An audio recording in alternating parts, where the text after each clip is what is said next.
Hi, so in a continuation of it's been too damn cold to go outside and go fishing, and anywhere I would want to fish is frozen over anyway. Full disclosure, I'm not a big reader, but I have found some books in the fly fishing space that were interesting to me.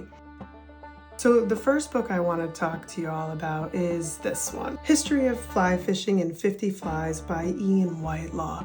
I was starting to look for books that could keep me occupied over the winter months and maybe learn a little something. And I'll be honest, I came across this in Kindle Unlimited, which I was kind of surprised by. I will say it's probably not the best book to read on an e-reader, but it got me into it quickly and that made me happy. This book was kind of intriguing because the layout of the history in 50 flies and how was that going to be organized. I love the idea of a chronological study of anything, and to take a look at fly fishing from the beginning all the way to the current and categorize it in 50 flies seemed intriguing to me.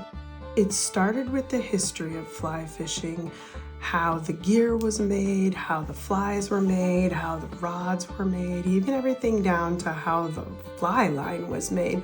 Horsehair for the win, by the way. So it starts in the 1500s and runs current through the 2000s. One of the things that was also really great about this book was it was almost written like a recipe.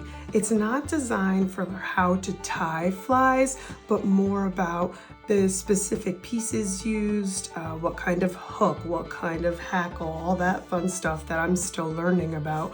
But it does have some really good side stories about people who influenced the fly, people who used the fly, who it might have even been tied for originally, which made for a little bit of sparkle and pop.